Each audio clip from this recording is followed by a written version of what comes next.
Assalamualaikum warahmatullahi wabarakatuh. Hai pemirsa setia kasus Subang hari ini, bagaimana kabar kalian? Insya Allah pasti sehat semua.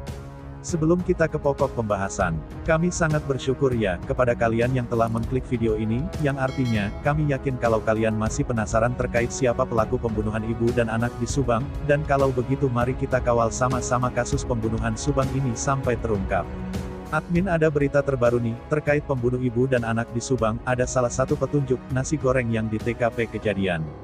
Hal tersebut, disampaikan oleh kuasa hukum Yosef, Rohman Hidayat sendiri yang muncul, usai pemeriksaan kliennya di Polda Jawa Barat, Mapolda Jabar. Selain Yosef juga diperiksa sebagai saksi kasus pembunuhan Subang, Yoris Raja Amarullah, Muhammad Ramdhanu alias Danu dan istri dari Yoris bernama Yanti. Temuan nasi goreng di TKP atau tempat kejadian perkara, lebih detailnya, ada nasi goreng di meja makan, yang pertanyaan utama oleh pihak penyidik di hari 100 kasus anak dan ibu di Subang.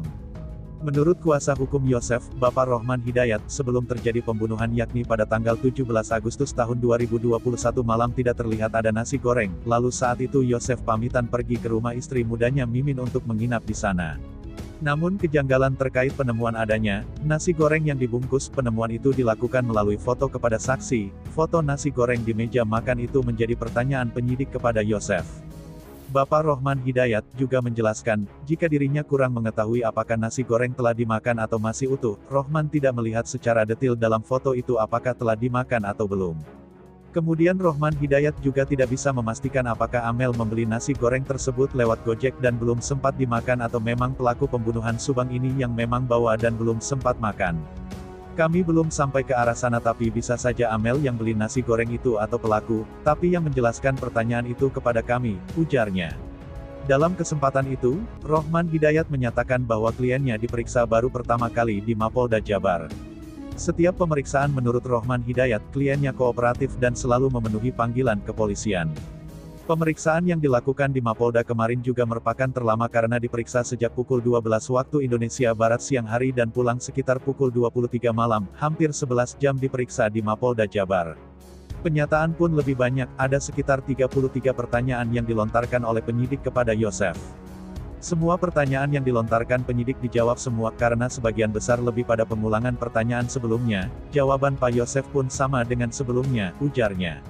Selain itu ada juga soal asbak, dipertanyakan, asbak di rumahnya itu ada 21 yang terbikin dari tanam, satu lagi aluminium. Pada saat Yosef akan berangkat ke rumah istri muda saat malam terjadi pembunuhan, asbak tersebut kosong tidak ada puntung rokok. Karena saat itu tidak ada orang yang merokok, memang saat itu Yosef sempat menerima tamu tapi puntungnya dibuang oleh tamu tersebut tidak ditaruh di asbak. Yosef paham betul dan ingat betul saat itu tidak ada puntung rokok di asbak yang ada di rumah, ujar Rohman Hidayat. Namun pada kenyataannya penyidik mempertanyakan bahwa ada puntung rokok di asbak rumah TKP pembunuhan Subang. Dan hal tersebut dipertanyakan oleh penyidik kepada Yosef. Klien kami jawabannya seperti itu, tidak ada puntung rokok di asbak saat Yosef berada di rumah dan akan pergi ke rumah Bu Mimin, ujarnya. Polisi terus melakukan penyidikan atas kasus ini hingga menurunkan tim dari Bareskrim Polri dan juga turun ahli forensik Dr. Sumi Hastri Purwanti. Meski sudah mengerucut dan polisi sudah mengantongi calon tersangka namun hingga kini pelaku pembunuh ibu dan anak di Subang ini masih berkeliaran. Nah bagaimana menurut kalian? Terima kasih sudah mampir di channel kami tim kru redaksi yang bertugas mengundurkan diri, semoga terus diberikan kesehatan amin, serta pelaku Subang semoga segera ditetapkan siapa pelakunya, amin amin ya robbal alamin.